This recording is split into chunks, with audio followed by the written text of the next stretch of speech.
हर किसी को अपने देश की हिस्ट्री, ज्योग्राफी, इकोनॉमी और पॉलिटी जानने की इच्छा भी रहती है और उत्सुकता भी।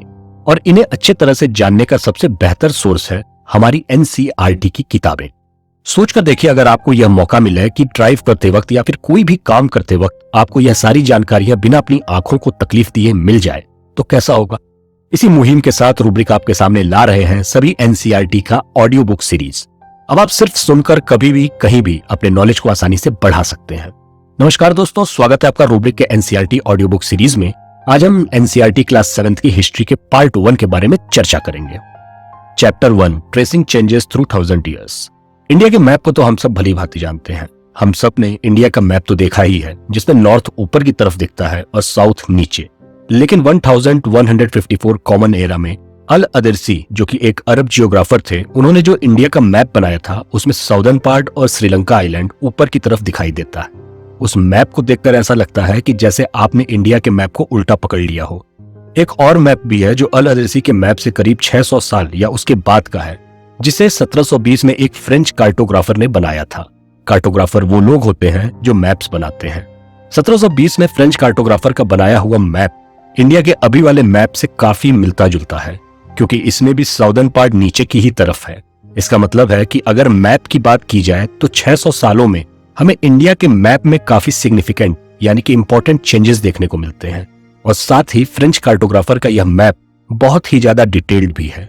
इसीलिए यूरोपियन सेलर्स इसे यूज करते थे ताकि उन्हें अपनी जर्नी के लिए कोस्टल एरियाज के डिटेल्ड डायरेक्शंस और इंफॉर्मेशन मिल सके। अलग अलग पीरियड्स में डॉक्यूमेंट्स, मैप्स, टेक्स्ट, इन सभी में काफी चेंजेस आए हैं। और जब भी हम इनके बारे में स्टडी करते हैं तो हमें इस बात पर बहुत ज्यादा ध्यान देना चाहिए कि जिस भी चीज को हम स्टडी कर रहे हैं वो किस पीरियड से बिलोंग करती है। जैसे कि हम अगर नेम्स या फिर टर्मिनोलॉजीज के बारे में बात करें तो चीजों के, प्लेसेस के, इवन कंट्रीज के नाम भी अब चेंज हो चुके हैं। ऐसा बिल्कुल जरूरी नहीं है कि किसी जगह का नाम 1000 साल पहले जो था वो आज भी हो। आइए इसे हम न्यू एंड ओल्ड टर्मिनोलॉजीज से समझते हैं। अगर आपसे कोई पूछेगा कि इंडिया को हिंदी लैंग्वेज में क्या कहते हैं तो आप जवाब में भारत या हिंदुस्तान ही बोलेंगे। लेकिन सालों पहले हिंदुस्तान कोई अलग नेशन को नहीं कहा जाता था। अलग अलग सेंचुरीज में क्रॉनिकलर्स ने डिफरेंट एरियाज को हिंदुस्तान टर्म दिया है। क्रॉनिकलर्स वो लोग होते हैं जो इंपॉर्टेंट हिस्टोरिकल इवेंट का रिटन रिकॉर्ड रखते हैं। जैसे 13वीं सेंचुरी में एक पर्सियन क्रॉनिकलर्स मिनहाज ए सिराज ने पंजाब, हरियाणा, गंगा और यमुना के बीच वाली जमीन को हिंदुस्तान कहा है। यह टर्म उन्होंने पॉलिटिकल सेंस में यूज किया है। दिल्ली सुल्तान के डोमिनेशन में जमीन का जो भी हिस्सा था उसे मिनहाज ए सिराज ने हिंदुस्तान कहा था। और टाइम के साथ साथ जैसे सल्तनत बढ़ती गई वैसे वैसे हिंदुस्तान का एरिया भी अलग होता चला गया। तो ध्यान देने वाली बात यह है कि इंडिया और हिंदुस्तान का मतलब हमेशा से एक नहीं था। इनफैक्ट 13वीं सेंचुरी में जितने एरिया को हिंदुस्तान के नाम से जाना जाता था उसमें कभी भी साउथ इंडिया वाला हिस्सा शामिल ही नहीं था। यहां पर आप एरिया वर्ड को अपने माइंड में नोट कर लीजिए। अब हम करते हैं चेंज यानी कि बदलाव की बात, जिसके बारे में यह पूरा चैप्टर है। इंडिया की बात करें तो इंडिया तो काफी टाइम पहले से ही एक कंट्री है, एक नेशन रहा है। लेकिन हिंदुस्तान के एरिया और उसकी डिफिनेशन सेंचुरी बाय सेंचुरी अलग होती गई। अर्ली 16वीं सेंचुरी में बाबर ने हिंदुस्तान टर्म का यूज इंडियन सब कॉन्टिनेंट की ज्योग्राफी, फौना और कल्चर को डिफाइन करने के लिए किया था। मतलब कि यहाँ किसी लैंड या एरिया की बात नहीं की गई, बल्कि जो हमारा इंडियन सब कॉन्टिनेंट है उसकी ज्योग्राफी और कल्चर को कलेक्टिवली हिंदुस्तान वर्ड से एड्रेस किया गया था। सब कॉन्टिनेंट का मतलब होता है किसी भी कॉन्टिनेंट का एक अलग भाग। जैसे एशिया एक कॉन्टिनेंट है, लेकिन इंडियन सब कॉन्टिनेंट एशिया का ही एक भाग है। और इंडियन सब कॉन्टिनेंट में इंडिया, पाकिस्तान, भूटान, मालदीव्स, नेपाल, बांग्लादेश और श्रीलंका का रीजन आता है, जिसे बाबर ने हिंदुस्तान टर्म दिया था। तो आप समझ सकते हैं कि एक ही शब्द का अर्थ दो अलग अलग सेंचुरीज में कैसे बदल गया। और अब हम 21वीं सेंचुरी यानी प्रेजेंट डेज की बात करते हैं, जिसमें हिंदुस्तान वर्ड का मतलब है इंडिया यानी कि हमारा देश भारत। तो यहाँ पर समय के साथ हमें हिंदुस्तान शब्द के 3 अलग अलग मतलब देखने को मिले। ऐसा ही एक एग्जाम्पल है फॉरेनर शब्द का। आज हमारे लिए फॉरेनर का मतलब है किसी दूसरे देश का नागरिक। जब भी किसी दूसरे देश के लोग हमारे देश में आते हैं तो हम उन्हें फॉरेनर कहते हैं। लेकिन मिडिवल पीरियड में फॉरेनर शब्द का भी अलग मतलब था। उस समय में अपनी सोसाइटी, कल्चर या अपने गांव के बाहर वाले हर इंसान को फॉरेनर कहा जाता था। यानी कि अगर आप एक गांव में रहते हैं और दूसरे गांव से कोई भी व्यक्ति आपके गांव में आता है तो वो आपके लिए फॉरेनर हो गया। फिर आप किसी दूसरे शहर या गांव में चले जाते हैं तो आप उनके लिए फॉरेनर हो गए। लेकिन आज ऐसा नहीं होता है। और यही है वो बदलाव जो इतने सालों में अलग अलग नामों और शब्दवालियों में आया है। अब अगर मैं आपसे यह पूछूं कि सदियों से हिंदुस्तान शब्द या फॉरेनर शब्द में आपको क्या बदलाव देखने को मिले हैं, तो इसका जवाब ऊपर बताई गई सारी बातें हैं। लेकिन क्या आपने कभी सोचा है कि यह सारी बातें लोगों को पता कैसे चलती है? हजारों सालों तक तो कोई जिंदा रहता नहीं है, तो फिर हमें कौन बताता है कि सालों पहले क्या होता था, कौन से टर्म्स यूज होते थे, कौन लिखता था, कौन बनाता था, हर चीज। क्या आपने कभी हिस्टोरियन वर्ड सुना है? अगर आपको इस वर्ड का मतलब नहीं पता हो, तब भी आप इसका मतलब इसके नाम से अंदाजा लगाकर जान सकते हैं। हिस्टोरियन मतलब इतिहासकार, यानी कि हिस्ट्री को स्टडी करने वाला व्यक्ति। अब हम आगे हिस्टोरियन और उनके सोर्सेज यानी हिस्ट्री की सारी इंफॉर्मेशन उनके पास कहां से आती है यह जानेंगे। हिस्टोरियंस को अलग अलग पीरियड्स की इंफॉर्मेशन जानने के लिए उनके बारे में स्टडी करना पड़ता है, और इस स्टडी में उनकी मदद करते हैं हिस्टोरिकल और एंशिएंट चीजें जैसे coins, inscriptions, textual records, paintings और भी बहुत कुछ। अब हम यह समझते हैं कि इनसे इंफॉर्मेशन कैसे पता की जाती है। ऐसे क्वाइंस जिन पर उस पीरियड का कोई सिंबल या किसी रूलर का नाम हो, तो उससे हम पता कर सकते हैं कि वो कितना पुराना है, उस समय पर किस मेटल का उपयोग किया जाता था और कैसी भाषा बोली जाती थी। और इंस्क्रिप्शन का मतलब होता है किसी पत्थर पर या बिल्डिंग पर लिखी हुई या छपी हुई information. For examples pillars of Ashoka. ऐसे इंस्क्रिप्शन से हमें कई वैल्यूएबल इंफॉर्मेशन मिलती है। यह इंफॉर्मेशन आर्किटेक्चर के फॉर्म में भी हो सकती है या फिर टेक्सचुअल रिकॉर्ड के फॉर्म में भी। जैसे पहले के लोग भोजपत्र पर कई चीजें लिखा करते थे जिन्हें बाद में कलेक्ट कर लिया गया। लेकिन हिस्टोरिकल इवेंट्स की सारी इंफॉर्मेशन एकदम सही हो यह कह पाना थोड़ा मुश्किल है। पहले के लोग टेक्स्ट, टीचिंग और बाकी रिकॉर्ड्स को पढ़ने के लिए पेपर का उपयोग करते थे। जैसे हमने अभी भोजपत्र का जिक्र किया, यह पेपर ट्री बार्क यानी पेड़ की छाल से बनते थे जिन पर सारी इंफॉर्मेशन लिखी जाती थी। एक सेंचुरी में जो भी रिकॉर्ड लिखे जाते थे उन्हें आने वाली सेंचुरी में स्क्राइब्स की मदद से फिर से कॉपी करवाना पड़ता था, क्योंकि जो ओरिजिनल रिकॉर्ड्स होते थे वो इतने पुराने हो चुके होते थे कि उन्हें इजीली पढ़ा नहीं जा सकता था। और उस टाइम तो प्रिंटिंग प्रेस भी नहीं थे, इसीलिए स्क्राइब्स इन्हें खुद ही लिखते थे। जब जब जहां जहां भी यह एंशिएंट डॉक्यूमेंट्स मिलते थे तो इन मैन्युस्क्रिप्ट्स को रूलर्स, मॉनेस्ट्री, टेम्पल कलेक्ट करके लाइब्रेरी और आर्काइव में रखवा देते थे। आर्काइव उस जगह को कहा जाता है जहां पर इंपॉर्टेंट डॉक्यूमेंट्स और मैन्युस्क्रिप्ट्स रखे जाते हैं। लेकिन इन मैन्युस्क्रिप्ट से जानकारी इकट्ठा कर पाना अभी भी आसान नहीं था। अक्सर यह सवाल भी पूछा जाता है कि मैन्युस्क्रिप्ट्स को यूज करने में क्या क्या परेशानियों का सामना किया जाता था। आइए इसके जवाब को समझते हैं। आप जब अपने किसी दोस्त को होमवर्क कॉपी करते हैं तो आपको भी किसी जगह पर अपने दोस्त की हैंडराइटिंग समझ में नहीं आती हो या उसकी नोटबुक कहीं थोड़ी फटी होती है, तो उस जगह पर आप गेस करते हैं कि वहां क्या लिखा होगा। अब क्योंकि आपको नहीं पता कि वहां पर एग्जैक्टली कौन सा शब्द लिखा हुआ था, तो आपका अंदाजा गलत भी हो सकता है। आप मेक की जगह टेक लिख दें और पूरे सेंटेंस का मीनिंग ही चेंज हो जाए। ऐसा ही मैन्युस्क्रिप्ट्स के साथ भी होता है। जब अलग अलग सेंचुरीज में बार बार ये मैन्युस्क्रिप्ट्स अलग अलग स्क्राइब्स कॉपी करते रहे तो इनमें थोड़े थोड़े करके चेंजेस आते गए और कई सेंचुरीज के बीतने के बाद यह मैन्युस्क्रिप्ट्स आपस में काफी डिफरेंट हो गई। इसीलिए हिस्टोरियंस के लिए इन रिकॉर्ड्स से इंफॉर्मेशन पता करना मुश्किल होता है। उन्हें सही इंफॉर्मेशन तक पहुंचने के लिए एक ही डॉक्यूमेंट्स की बहुत सारी कॉपीज को कंपेयर करके किसी एक कंक्लूजन तक पहुंचना पड़ता है। ऐसा ही 14th सेंचुरी में क्रॉनिकर्स जियाउद्दीन बर्रानी के क्रॉनिकल के साथ हुआ। क्रॉनिकल का मतलब है किसी हिस्टोरिकल इवेंट का रिटन प्रूफ। उन्होंने अपना फर्स्ट क्रॉनिकल 1356 में लिखा था और उसके 2 साल बाद दूसरा वर्जन लिखा। लेकिन हिस्टोरियंस को फर्स्ट वर्जन के बारे में 1960 तक पता ही नहीं चल पाया था, क्योंकि वो लाइब्रेरी में इतने सारे डॉक्यूमेंट्स में कहीं खो गया था। इसी तरह आज भी कई डॉक्यूमेंट्स ऐसे होंगे जो हमें मिल ही नहीं पाए हैं और कई ऐसे होंगे जो अपने ओरिजिनल डॉक्यूमेंट से काफी अलग होंगे। ऐसे ही डॉक्यूमेंट्स, इंस्क्रिप्शन और रिकॉर्ड्स को कलेक्ट करके हिस्टोरियंस ने 700 से लेकर 1750 तक को स्टडी किया और कुछ सिग्निफिकेंट चेंजेस और स्टडी पर बात की, जिसके बारे में आइए जानते हैं। सन 700 से 750 तक की स्टडी हिस्टोरियंस के लिए काफी मुश्किल थी, क्योंकि इन सालों में बहुत सारे इकोनॉमिकल, पॉलिटिकल, सोशल और कल्चरल बदलाव देखने को मिले। और जब किसी पीरियड में अलग अलग और फ्रिक्वेंट बदलाव देखने को मिलते हैं तो हम उसमें कोई पैटर्न नहीं ढूंढ पाते हैं और इसीलिए उसके बारे में स्टडी करना थोड़ा मुश्किल हो जाता है। फिर भी इसी पीरियड्स में कुछ बहुत ही सिग्निफिकेंट इनोवेशंस भी हुए, जैसे पर्सियन व्हील जो कि इरिगेशन के लिए यूज किया जाता था, स्पिनिंग व्हील, जिसे लोग कपड़े के बुनाई में यूज करते थे। गांधी जी के चरखे के बारे में तो आपने सुना ही होगा, उसे ही स्पिनिंग व्हील कहा जाता है। इसी पीरियड में फायर आर्म्स यानी बंदूकों का भी और नए खानों का जैसे पोटैटो, कॉर्न, चिलीज, टी और कॉफी भी इंडियन सबकॉन्टिनेंट में आए। पर ये सारी चीजें लोगों तक पहुंची कैसे? ऐसा तो नहीं हुआ होगा कि लोगों को अचानक से इनके बारे में पता चल गया हो। ये सारे इनोवेशंस और फूड आइटम्स हमारे यहाँ अलग अलग लोगों के जरिए आए।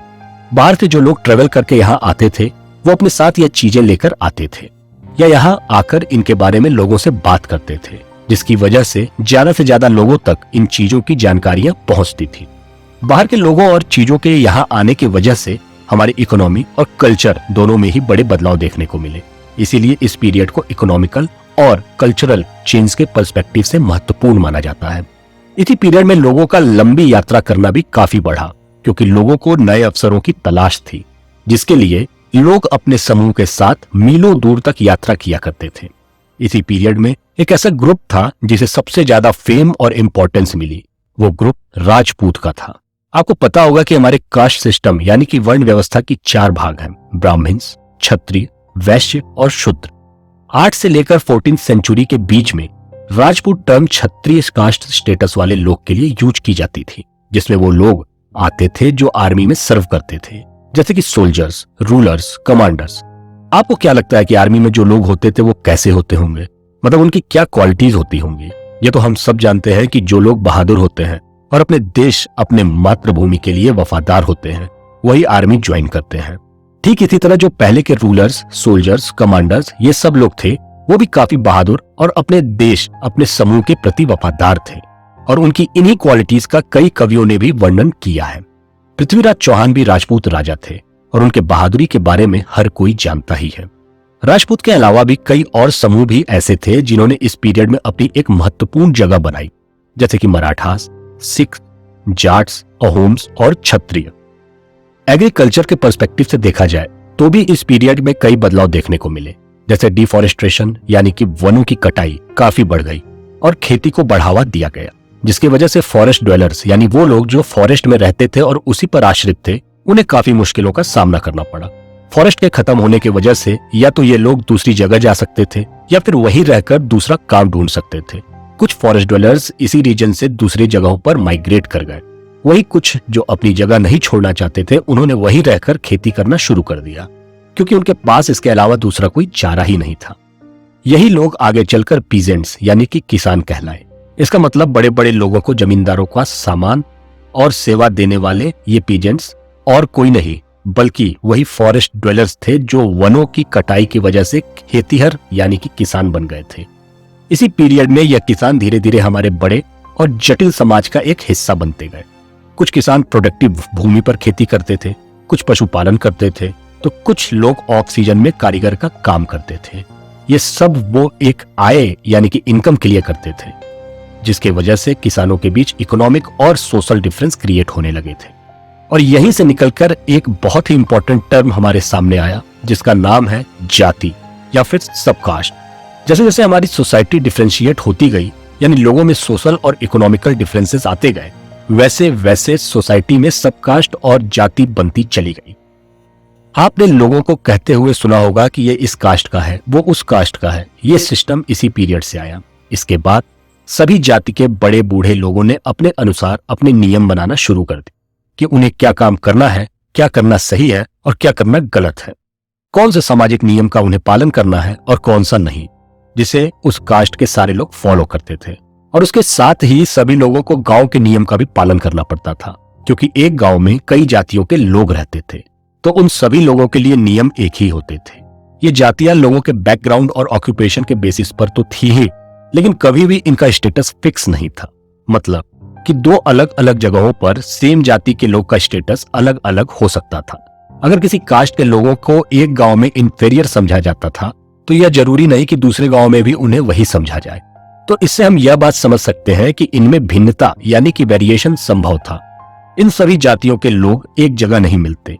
हम अभी जो स्टेट्स देखते हैं, जैसे हिमाचल प्रदेश, पंजाब, हरियाणा, उत्तर प्रदेश, ये स्टेट्स पहले नहीं थे। पहले के जो शासक थे, उनका एरिया, उनका जितना भी रूलिंग रीजन होता था, वो एक स्टेट माना जाता था। आइए ऐसे ही कुछ प्रोमिनेंट रीजन और एम्पायर्स के बारे में जानते हैं। आगे बढ़ने से पहले हमें इन दो शब्दों का मतलब अच्छे से समझना होगा। रीजन का मतलब होता है एक एरिया या फिर किसी राज्य या देश का एक हिस्सा। राज्य की तरह रीजन की कभी कोई निश्चित सीमाएं नहीं होती है। और एम्पायर का मतलब होता है एक बड़ा क्षेत्र या राज्यों का समूह या एक देश जिस पर एक शासक शासन करता है। अर्ली मिडीवियल पीरियड यानी 6th से लेकर 13th सेंचुरी के स्टेज के बारे में अगर बात की जाए तो मुगल्स, तुगलक्स और चोलाज रीजन वाइज प्रमुख राज्य माने जाते थे, क्योंकि इनके पास बहुत सारे रीजन्स थे। इन स्टेट्स के अलावा दिल्ली सुल्तान गियासुद्दीन बलबन का साम्राज्य भी काफी बड़ा था। बलबन का कहना था कि उसका साम्राज्य ईस्ट में बंगाल से लेकर वेस्ट में अफगानिस्तान तक फैला हुआ था, जिसमें भारत का साउदर्न पार्ट भी शामिल था। साल 700 तक कई रीजन्स के पास अपनी अलग जियोग्राफिकल डायमेंशन, भाषा और सांस्कृतिक विशेषताएं थी, क्योंकि यह रीजन कुछ स्पेसिफिक डायनेस्टीज से संबंधित थे। और इन्हीं एसोसिएशन की वजह से रीजन के पास अपनी अलग अलग कल्चरल और पॉलिटिकल आइडेंटिटी भी थी। और इन राज्यों के बीच कॉन्फ्लिक्ट्स यानी कि संघर्ष होना काफी आम बात थी। प्रोमिनेंट डायनेस्टीज जैसे चोलास, खिलजीज, मुगल्स और तुगलक्स ने एक ऐसा एम्पायर बना लिया जो कि पैन रीजनल था, यानी उसमें सारे रीजन्स की विशेषताएं घुली मिली थी। जाहिर सी बात है कि जब हम अलग अलग कल्चर्स को एक साथ मिला देंगे तो उसमें सारे कल्चर की कैरेक्टरिस्टिक्स हमें देखने को मिलेंगी ही। जब 18th सेंचुरी में मुगल एम्पायर डिक्लाइन हुआ तो ये सारे रीजनल स्टेट्स जिनमें एक एम्पायर बना था वो फिर से उभरने लगे, यानी सारे राज्य फिर से अलग अलग होने लगे। लेकिन इतने साल पैन रीजनल कल्चर होने की वजह से स्टेट और रीजन की जो व्यक्तिगत विशेषताएं थी वो अब खो चुकी थी। वैसे आप ऐसा भी समझ सकते हैं कि अगर आप नॉर्थ इंडिया से बिलोंग करते हैं और आपको 25 से 30 साल साउथ इंडिया में रहते हुए हो गया, तो आपका रहन सहन, बोलने का तरीका, ड्रेसिंग स्टाइल सब में थोड़ी थोड़ी साउथ इंडियन वाली झलक देखने को मिलेगी। ऐसे ही जब यह सारे रीजन्स अलग अलग हुए तो इन रीजन्स में उन स्टेट की झलक दिखती थी जिन्होंने उन पर इतने साल तक शासन किया था। और इसी वजह से ट्रेडिशंस, गवर्नेंस, इकोनॉमी, लैंग्वेजेस सब कुछ में रीजन्स की इंडिविजुअलिटी कम और शासन करने वाले राज्य का प्रभाव ज्यादा दिखता था। लेकिन बावजूद इसके इनकी डिस्टिंक्टनेस यानी कि विशिष्टता पूरी तरह से नई खोई थी। कल्चर के साथ साथ किसी भी सोसाइटी का या रीजन का एक और इम्पोर्टेंट फैक्टर होता है और वो है रिलीजन यानी कि धर्म। हमने अब तक इतने बदलावों के बारे में चर्चा की है, तो कहीं ना कहीं रिलीजन्स में भी बदलाव आए होंगे। आइए हम इनके बारे में जानते हैं। रिलीजन की बात की जाए तो हमेशा से एज ए सोसाइटी रिलीजन को लेकर लोगों के सामूहिक विश्वास रहे हैं। लेकिन जब जब इन लोगों के सामाजिक वातावरण में बदलाव आए हैं तब तब इसका प्रभाव इनके विश्वास और धर्म पर भी देखने को मिला है। और सबसे ज्यादा और सिग्निफिकेंट बदलाव देखे गए हिंदुइज्म में, क्योंकि इस पीरियड में हिंदूज ने कई नए देवी देवताओं को मानना शुरू किया, उनकी पूजा अर्चना शुरू कर दी और कई मंदिर भी बनवाए। इसी पीरियड में ब्राह्मण्स और पृष्ठ भी सोसाइटी के एक प्रमुख समूह बनकर उभरकर सामने आए, जिसका सबसे बड़ा कारण उनका संस्कृत ज्ञान था। वास्तव में आज भी हम अपनी सोसाइटी में देखें तो ब्राह्मण्स का स्टेटस बहुत बड़ा है। हम हर सुबह अवसर, त्योहारों में, पूजा में पंडित जी को जरूर बुलाते हैं, उन्हें भोजन खिलाते हैं। तो इन सब की शुरुआत इसी पीरियड से हुई। इस समय में भक्ति का कॉन्सेप्ट भी लोगों में देखा गया। लोगों का झुकाव भक्ति की तरफ ज्यादा होने लगा और घर पर ही भगवान की पूजा करने लगे। इससे पहले पूजा के लिए लोग मंदिर जाया करते थे, पुजारी की मदद से वो भगवान से जुड़ते थे, उनकी पूजा करते थे। लेकिन इस पीरियड से इन धार्मिक परंपराओं में बदलाव देखने को मिले। इसी समय में हमारे सब कॉन्टिनेंट में एक नया रिलीजन भी आया था, जो कि बाहर के मर्चेंट्स और माइग्रेंट्स यहाँ लेकर आए थे, और वो था इस्लाम। हमारे देश में और हमारे आसपास जो भी मुस्लिम कम्युनिटी के लोग हैं वो इसी धर्म का पालन करते हैं, और उनके पवित्र किताब कुरान के बारे में भी आप सबको पता ही हो। बाहर से आए हुए मर्चेंट्स और लोग दी होली कुरान की टीचिंग्स अपने साथ लाए और कई रूलर्स ने इस्लाम को एज ए रिलीजन स्वीकार भी किया। जिस तरह हिंदुइज्म में बदलाव आए उसी तरह से इस्लाम भी कई अलग अलग तरह से इंटरप्रेट किया जाने लगा। इस्लाम के लास्ट प्रॉफिट यानी कि आखिरी पैगंबर प्रॉफिट मोहम्मद थे, और उनके बाद उनके करीबी साथी अबू बकर ने उनकी शिक्षाओं को आगे बढ़ाया। लेकिन कुछ मुस्लिम्स मानते हैं कि प्रॉफिट मोहम्मद के दामाद अली मुस्लिम कम्युनिटी के असली लीडर हैं, जिसकी वजह से मुस्लिम कम्युनिटी में भी दो अलग अलग ग्रुप्स फॉर्म हो गए। ओल्ड लीडर्स की टीचिंग्स को फॉलो करने वाले लोग सुन्नी मुस्लिम्स कहलाने लगे, और जिन्हें लगता था कि अली रियल लीडर थे उन मुस्लिम्स को शिया मुस्लिम कहा जाने लगा। यहाँ पर एक सवाल यह बनता है कि इस पर्टिकुलर पीरियड में कौन से रिलीजियस चेंजेस और डेवलपमेंट्स देखने को मिलते हैं। तो आप इसके जवाब में हिंदुइज्म, ब्राह्मण्स एंड पृष्ठ, इस्लाम का सब कॉन्टिनेंट में आना, मुस्लिम कम्युनिटी के दो ग्रुप्स सभी को इंक्लूड करके अपने जवाब को फ्रेम कर सकते हैं। अब तक हमने हिस्ट्री के बारे में जितनी भी बातें की, उन्हीं सभी बदलाव को हिस्टोरियंस ने बहुत सालों तक स्टडी किया है और तब जाकर हमें इतनी इंफॉर्मेशन मिल पाई है। आइए अब हम 19th सेंचुरी की बात करते हैं, जब यूरोपियन ट्रेडिंग कंपनीज हमारे सब कॉन्टिनेंट में आई थी। अच्छा, जरा इस सवाल पर गौर कीजिए, how do historian divides past into periods? Do they face any problem in doing so? अब जरा इसके जवाब के बारे में सोचिए। देखिए, हिस्टोरियंस के लिए इन 1000 सालों में होने वाली चीजों को स्टडी करना, बदलावों को समझना और किसी कंक्लूजन यानी कि निष्कर्ष पर पहुंचना बहुत मुश्किल काम होता है, क्योंकि आप हर एक साल की तो स्टडी नहीं कर सकते हैं और ऐसा भी जरूरी नहीं है कि हर साल कुछ नया और सिग्निफिकेंट इवेंट्स हिस्ट्री में हुआ ही हो। इसीलिए हिस्टोरियंस टाइम को लार्ज फ्रेगमेंट में बांटते हैं, जिन्हें हम पीरियड्स कहते हैं, और फिर जानकारियां इकट्ठा करने के लिए उस पर्टिकुलर पीरियड्स में हुए इवेंट्स को स्टडी करते हैं, या पीरियड्स को उनके कैरेक्टरिस्टिक्स के बेसिस पर डिवाइड करते हैं, जैसे एंशिएंट पीरियड, मिडिवल पीरियड और मॉडर्न पीरियड। अब हम जानेंगे मिडिवल पीरियड के बारे में, जिन सदी या साल के इवेंट्स, लोग, शासक, प्रथाओं में समानता होती है, उसे हम एक पीरियड मानकर उसकी आसानी से स्टडी कर सकते हैं। मिडिल 19th सेंचुरी में ब्रिटिश हिस्टोरियन ने इंडियन हिस्ट्री को रिलीजन के बेसिस पर 3 भागों में डिवाइड किया, जिसमें हिंदू, मुस्लिम, ब्रिटिश 3 ग्रुप्स थे। इस डिवीजन के पीछे का मुख्य कारण इसलिए था क्योंकि उस समय शासकों द्वारा धर्म के अलावा कोई और भी सिग्निफिकेंट हिस्टोरिकल बदलाव देखने को नहीं मिलता था। कुछ हिस्टोरियंस आज भी इसी पीरियडाइजेशन को फॉलो करते हैं और कुछ हिस्टोरियंस सोशल और इकोनॉमिकल फैक्टर्स के बेसिस पर पीरियड्स को क्लासिफाई करते हैं, क्योंकि किसी भी पीरियड की हिस्ट्री को पढ़ने और समझने के लिए सोशल और इकोनॉमिकल फैक्टर्स ज्यादा सिग्निफिकेंट माने जाते हैं। इसके अलावा सदियों से रिलीजन के टर्म्स में उतने ज्यादा बदलाव हमें देखने को नहीं मिलते। 6th स्टैंडर्ड की हिस्ट्री में आपने early societies, hunter gatherers, early farmers, early empires and kingdom सबके बारे में पढ़ाई हो, और 7th स्टैंडर्ड में आप एक अलग हिस्ट्री के बारे में पढ़ेंगे, जिसे मिडिवल के नाम से जाना जाता है। मिडिवल का मतलब होता है मिडिल एज, यानी कि मध्यकालीन, जो एंशिएंट और मॉडर्न के बीच वाला समय था, और इसी के बारे में हम आने वाले पार्ट्स में आगे जानेंगे। साथ ही इन 1000 सालों में सब कॉन्टिनेंट में जो इकोनॉमिक बदलाव आए हैं, जो ट्रांसफॉर्मेशंस हुए हैं, उसने यूरोपियन ट्रेडिंग कंपनीज को कैसे आकर्षित किया, यही हम इसके अगले पार्ट में जानेंगे। उम्मीद है कि आपको यह प्रयास पसंद आया होगा। अगर आप इसके आगे के पार्ट को भी सुनना चाहते हैं तो हमें कमेंट में जरूर बताइए और रूब्रिक को लाइक और सब्सक्राइब कीजिए। धन्यवाद और नमस्कार।